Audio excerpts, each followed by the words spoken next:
আচ্ছা, তোমাদের আসলে শেখা উচিত যে এই যে ভাইয়ারা যদি আমাদের জন্য এত পরিশ্রম করতে পারে, তাহলে আমরা নিজেদের জন্য নিজেরা কেন পরিশ্রম করব না?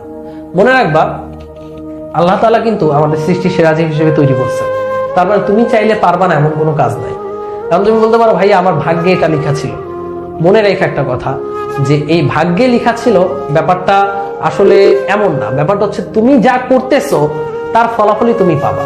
তুমি যদি চাও যে না, আই উইল চেঞ্জ মাই ফেট, এবং আমি সেটা চেঞ্জ করব আমার পরিশ্রম দ্বারা, তখন দেখবা তোমার তকদিরও চেঞ্জ হয়ে গেছে। তুমি অবশ্যই ভালো কিছু করতে পারবা। So create your own fate. এই কথাটা আসলে মানে হচ্ছে শুনতে বাজে শোনালেও আসলেই তুমি পরিশ্রম করলে আল্লাহ তাআলা তোমাকে আসলেই বোনাস দিবে। দেখা যাবে যে আল্লাহ তাআলা নিজেই তোমাকে সাফল্য এনে দিচ্ছেন তোমার পরিশ্রম দেখে।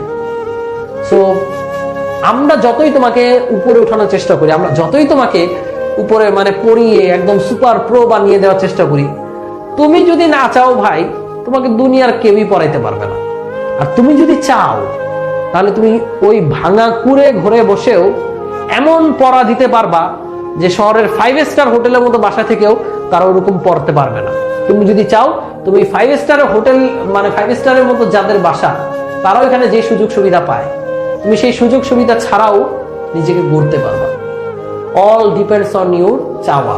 সবকিছু তোমার চাওয়ার উপর নির্ভরশীল, তোমার ইচ্ছার উপর নির্ভরশীল। লাস্ট ক্লাসেও বলছিলাম তোমাকে, ওই যে একটা ছোট গল্প বলি। আমার এক বন্ধুটা হচ্ছে কলেজে আমরা একসাথে পড়তাম। তো ছিল বিলো অ্যাভারেজ একটা স্টুডেন্ট, মানে আমরা তাও আমার বন্ধু ছিলাম। ক্লাসে মোটামুটি পড়া পারতো, আবার পারতো না। সো সে এইচএসসি এক্সামে আমাদের ক্লাসের 65 জনের মধ্যে আমরা সেবার 60 জন মানে 60 জন A+ পাই। তো ওর আশানুরূপ রেজাল্ট করতে পারে না, ও পাইছে হচ্ছে 4.5 এর উপরে। ও ভাবছিল অন্তত তো ভাই জিপিএ 5 এর ধারে কাছে যেতে পারবে, কারণ এত মানুষ জিপিএ 5 পেয়েছে, ও তো পাবে নাকি। এসএসসি তে জিপিএ 5 ছিল, তো জিপিএ 5 তো পাই নাই, 4.9ও পায় না, সে পাইছে 4.5+। তাকে তারপরে সে কান্নাকাটি শুরু করছে যে বাসায় গেলে তাকে বকবে। তো আমরা তার বাসায় নিয়ে গেলাম। বাসায় যাওয়ার পর ওর বড় ভাই, ওরা একটু নিম্ন মধ্যবিত্ত ফ্যামিলির, তোর বড় ভাই গ্যারেজে চাকরি করে, গ্যারেজে কাজ করে, বাসের যে গ্যারেজ গুলো আছে ওখানে মিস্ত্রির কাজ করে। তোর বড় ভাইও বলতেছে, তোর যে রেজাল্ট আসছে, তোরে কালকে থেকে আমি গ্যারেজে নিয়ে যাবো, তোর পড়াশোনার দরকার নেই, কারণ প্রাইভেট ভার্সিটিতে পড়ানোর মতো টাকা আমাদের কাছে নাই, তোকে গ্যারেজে নিয়ে যাবো, গ্যারেজে কাজ করবি। তো ও খুব কষ্ট পাইছে, ও খুব হতাশায় ছিল। তো আমরা বুঝা শোনায় দিয়ে রাতের বেলা আসছি বাসায়, এসে আমি ওকে ফোন দিছি, কিরে কি অবস্থা? ও বলতেছে যে ঠিক আছে, সব ঠিকঠাক আছে, ভাল লাগতেছে না আমি একটু, আমার ফ্যামিলি মন খারাপ, আমার একটু হতাশ লাগতেছে, এটা বলে ফোনটা রেখে দিছি। এরপর অ্যাডমিশন সিজন, আমরা পড়াশোনা শুরু করছি, পড়তেছি। আর ওর খবর তেমন নেওয়া হয়নি। তো ঢাকা ইউনিভার্সিটিতে যখন এক্সাম হয়, তখন ওর সাথে একবার কথা হইলো যে এক্সাম কেমন দিছিস?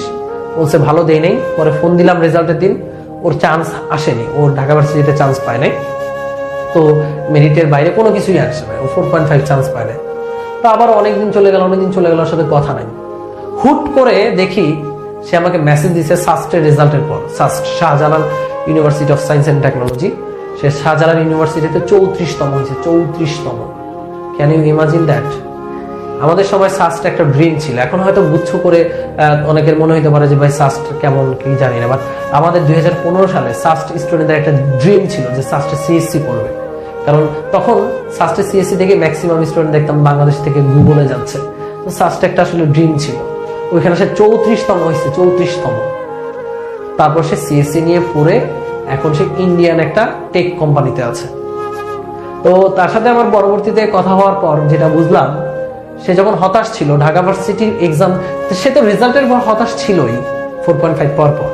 এরপর যখন ঢাকা ভার্সিটি এক্সাম দিল, তখন সে যখন ধারে কাছে নাই কারো, আমি যখন চান্স পেলাম, সে আরো হতাশায় ডুবে গেল। হয়তো তার বাসা থেকে অনেক কথাবার্তা বলা হয়েছে তাকে যে গ্যারেজে কাজ করা, আর কোথাও দিতে হবে না।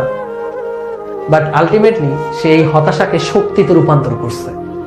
সে এটা বিশ্বাস করছে যে না, আমি পারবো।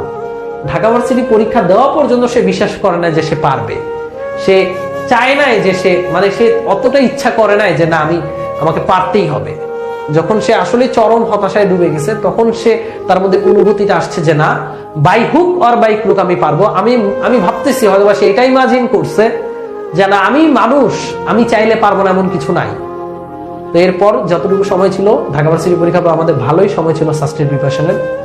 ওই সময়টাতে সে নিজেকে এমন ভাবে তৈরি করছে, পুরো বাংলাদেশকে হারিয়ে সে 34তম হয়েছে। That is the story. তো সে চেঞ্জ করতে পারলে, আমি জানি এখানে অনেক স্টুডেন্ট আছো যারা আরো বেশি মেধাবী, যারা আরো ভালো রেজাল্ট করবে এইচএসসি তে, সে পারলে তুমি কেন পারবা না? অবশ্যই পারবা। এরকম ভুরি ভুরি কোটি কোটি উদাহরণ আছে ভাইয়া, যে মানুষ চাইলেই পারে, তুমিও চাইলেই পারবা।